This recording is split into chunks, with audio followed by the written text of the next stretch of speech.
اعوذ باللہ من الشیطان الرجیم بسم اللہ الرحمن الرحیم الحمد للہ رب العالمین والصلاة والسلام علی سیدنا و نبینا ابی القاسم محمد صلی اللہم صلی علی محمد و آل محمد۔ السلام علیکم ورحمۃ اللہ وبرکاتہ۔ آج چونکہ لیلۃ القدر بھی گزری ہے، یہ رات خداوند متعال سے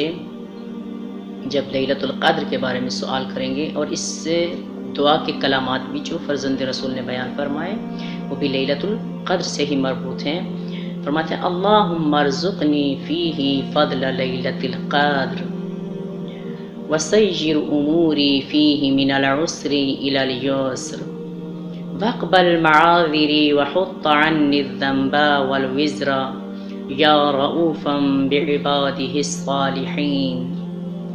یعنی اے معبود، آج کے دن مجھے شب قدر کا فضل نصیب فرما دے اور اس میں میرے معاملوں کو مشکل سے آسانیوں کی طرف پھیر دے۔ یہاں خداوند متعال سے لیلۃ القدر، شب قدر کی فضیلت کو بھی طلب کیا جا رہا ہے، چونکہ پیغمبر گرامی علیہ الصلوۃ والسلام نے فرمایا کہ آخری عشرہ رمضان، اس میں شب قدر کو تلاش کرو۔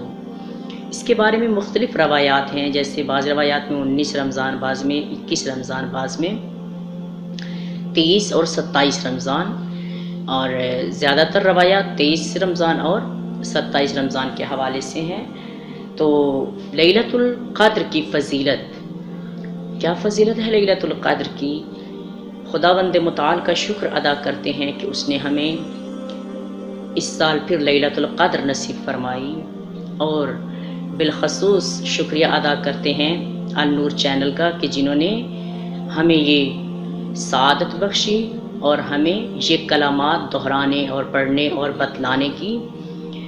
سعادت بخشی، اور آج ہم یہاں بیٹھ کر ایک دوسرے کو یہ تعلیم دے رہے ہیں کہ شب قدر کے اوقات کو ضائع مت کیجیے، شب قدر کی فضیلت کو پہچانیے کہ جس کو ائمہ معصومین علیہ السلام فرماتے ہیں کہ خدایا ہمیں شب لیلۃ القدر کی فضیلت اور برکات عطا فرما اور ہمیں شامل فرما اہل لیلۃ القدر میں۔ لیلۃ القدر کیا ہے؟ تمام مہینوں سے افضل مہینہ رمضان،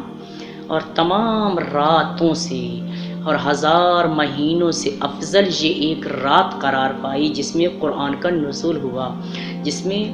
دستور اور آئین بنی نوع انسان پروردگار عالم نے نازل کیا، اور اس قرآن کے نزول کی برکات اس مہینے میں اور خصوصاً شب قدر کی راتوں میں، جس کی فضیلت کو خصوصی طور پر امام علیہ السلام نے طلب کیا اپنے خدا سے۔ اس میں کیا ہوتا ہے؟ اس میں آپ کے تقدیرات کو لکھا جاتا ہے، اور اس میں آپ کا رزق وسیع کر دیا جاتا ہے۔ جو آپ طلب کریں گے اپنے پروردگار سے وہ آپ کو ان راتوں میں عطا فرمائے گا۔ اگر عمر طولانی کروانی ہے تو ان راتوں کا سہارا لیجیے، اور اس رات آپ کی دعائیں مستجاب ہوتی ہیں، پروردگار عالم رد نہیں کرتا۔ کیوں؟ خیر من الف شہر، 1000 مہینوں سے افضل یہ ایک رات ہے۔ اس رات میں ہوتا کیا ہے؟ تنزل الملائکۃ والروح فیہا، اس رات میں ملائکہ کا نزول ہوتا ہے، اور ملائکہ اس زمین پر آتے ہیں، یعنی یہ زمین ملائکہ کی برکات اور پھر شب قدر کی اپنی برکات، اور پھر اس مہینے کی برکات، اس قدر اتنی برکات کو خداوند متعال نے ان راتوں میں اور خصوصاً اس ماہ مبارک رمضان میں ہمارے لیے رکھ دیا کہ ان راتوں میں بھی اور ان دنوں میں بھی، ان ساعتوں میں، لمحات میں جتنی برکات، جتنے فیوزات حاصل کر سکتے ہو کہ انسان بیدار ہو جاؤ اور ان برکات کو حاصل کرو، اور خداوند متعال سے جو چیز طلب کرنا چاہتے ہو۔ اگر ہمارا نام شقی لوگوں کی لسٹ میں لکھا ہے تو خدایا آج کی رات کے صدقے میں ہمارا نام سعادت مند لوگوں میں لکھ دے۔ اگر ہماری عمر کوتاہ ہے تو خدایا اسی رات کے صدقے میں، شبہ قدر کے صدقے میں، خدایا ہمیں اطاعت گزاروں والی اور مفید لمبی زندگی عطا فرما، طول عمر عطا فرما۔ خدایا انہی راتوں کے صدقے میں پروردگارا، شبہ قدر میں جو ہم نے گناہ کیے ہیں، ہم تیرے دروازے پر آ گئے کہ ہماری زندگی میں اس قدر مشکلات ہیں، اس قدر پریشانیاں ہیں کہ تو ہماری زندگی کی مشکلات اور پریشانیاں اس رات کو دیکھ کر جب تو ہم پر اپنا لطف اور کرم فرمائے گا تو یقیناً، چونکہ یہاں پر جو وسیر اموری فیہ من العسر الی الیسر، میرے تمام معاملوں کو، تمام مشکلات کو آسانیوں میں بدل دے، چونکہ تو قادر ہے اس پر۔ اور خداوند متعال خود فرماتا ہے کہ ہر انسان جب کسی مشکل میں گرفتار ہو جاتا ہے، پریشانی میں گرفتار ہوتا ہے، اس کی سب سے پہلی کوشش یہی ہوتی ہے کہ وہ اس تنگی سے نکلے، عسر سے نکلے اور یسر کی جانب بڑھ جائے۔ اور یسر کی جانب بڑھنے کے لیے پھر کیا کرتا ہے؟ وہ کوشش کرتا ہے کہ جو اسے اس راستے کے قریب کر دیتی ہے۔ اور ہمیں خداوند متعال نے جتنی ہماری مشکلات ہیں، جس حوالے سے مادی ہیں، معنوی ہیں، معاشی ہیں، جو بھی آپ کی مشکلات ہیں اور تنگیاں ہیں، من العسر الی الیسر، اپنے خدا سے کہیے خدایا میرے لیے ان راستوں کو، مشکل راستوں کو آسانیوں کی طرف پھیر دے، بدل دے، اور وقبل معاذری، میرے عذر کو قبول فرما لے۔ میرا عذر کیا ہے؟ خدایا جو میں گناہ انجام دیتی ہوں، وحط عنی الذنب، گناہ انجام دیتی ہوں، کچھ میرے گناہ وہ ہیں جو میری جہالت کی وجہ سے ہیں، کچھ میرے گناہ وہ ہیں جو میری شہوات کی، خواہشات کی پیروی کی وجہ سے ہیں، اور خدایا میری خواہشات کم کر دے کہ میں تیرا عبد بن سکوں، میری خواہشات اپنی اطاعت کے مطابق، اپنے حکم کے مطابق، شریعت کے مطابق کر دے تاکہ میں تیرا عبد بن سکوں، اور میرے عذر کو قبول فرما لے کہ میرے تمام گناہان جو ہیں وہ یا شہوت کی وجہ سے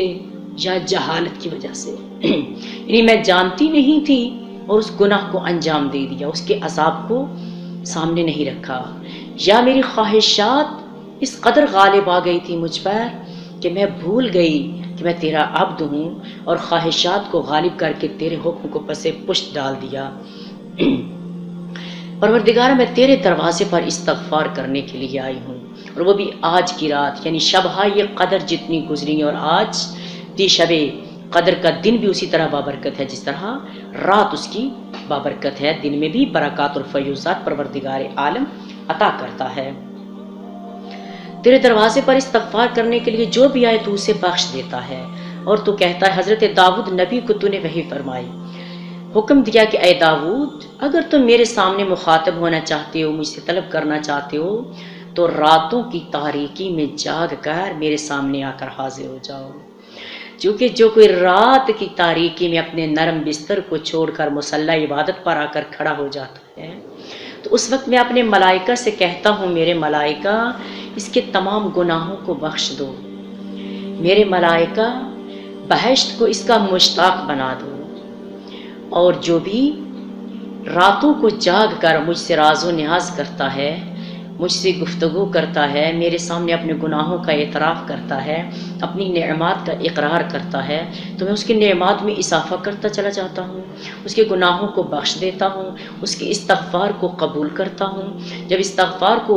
قبول کرتا ہوں تو یقیناً پروردگار عالم، جب آپ نے یقین کر لیا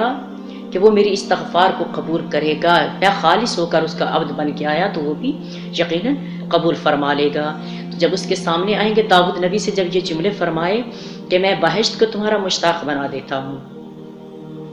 گناہ تمہارے بخش دیتا ہوں، اور پھر فرماتا ہے کہ دنیا میں کوئی خوشک و تر چیز ایسی موجود نہیں جو راتوں کو جاگ کر سبوح قدوس اور استغفر اللہ ربی و اتوب الیہ یہ کلمات اپنی زبان پر جاری کر دے۔ فرماتا ہے کوئی خوشک و تر چیز جہاں میں موجود نہیں جو اس کے حق میں استغفار نہ کرے۔ کیوں؟ پھر اس لیے کہا کہ خداوند متعال سے کہ وحط عنی الذنب والوزر یا رؤوفا بعباده الصالحین۔ یہاں پر جب اس سے کہہ رہے ہیں تو ہمیں بخش دے، گناہوں کی مغفرت طلب کر رہے ہیں، تو یہاں خداوند متعال فرماتا ہے کہ تم میں سے جو طلب کرتا ہے، پیغمبر گرامی علیہ السلام نے بہت خوبصورت یہاں پر روایت بیان فرمائی ہے، فرماتے ہیں کہ قسم بخدا، مجھے اس کی قسم جس نے مجھے مبعوث کیا، فرماتے ہیں کہ اگر 3 لوگ اس کام کو انجام دیں تو یقیناً خداوند متعال انہیں داخل بہشت فرماتا ہے، اور اگر کچھ کم پڑ جائے اس میں سے تو وہ مجھ سے لے سکتے ہیں، طلب کر سکتے ہیں۔ ایک فرمایا صدقہ دینے سے اگر تمہارا مال کم ہو جائے تو مجھ سے طلب کرو، میں تمہیں عطا کروں گا، میں دینے والا ہوں، یعنی صدقہ سے تمہارے مال میں اضافہ ہو جاتا ہے۔ پھر فرماتا ہے جس شخص پر کسی نے ظلم کیا ہو اور وہ انتقام لینے پر قادر ہو، اتنی طاقت رکھتا ہو، توانائی رکھتا ہو کہ اس سے بدلہ لے سکے اور وہ بدلہ نہ لے، میری خاطر اسے معاف کر دے، تو امید رکھے کہ میں اسے بہت جلد معاف کر دوں گا۔ پھر فرمایا کہ اگر وہ میرا دروازہ کھٹکھٹائے سائل کے طور پر تو یہ امید نہ رکھے کہ میں اس کے سامنے حیل و حجت کروں گا، میں انتظار کروں گا، میں اس کے سامنے اس کے لیے دروازہ کھول دوں گا، اس کے رزق کا دروازہ اس کے سامنے کھول دوں گا۔ پھر خداوند متعال نے یہاں پر عفو اور درگزر کے بارے میں کہا کہ جو جس قدر کسی کو معاف کرے گا اتنا ہی طلبگار رہے کہ خدا مجھے معاف کرے گا۔ حضرت موسیٰ علیہ السلام سے خداوند متعال نے موسیٰ نے پوچھا خدا سے، خدایا تیرا بندہ عزیز کون ہے تیرا،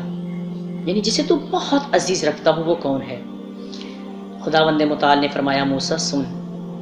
جو کہ قدرت کے باوجود کسی سے انتقام نہ لے اور معاف کر دے، وہ میرا بندہ مجھے بہت عزیز ہے۔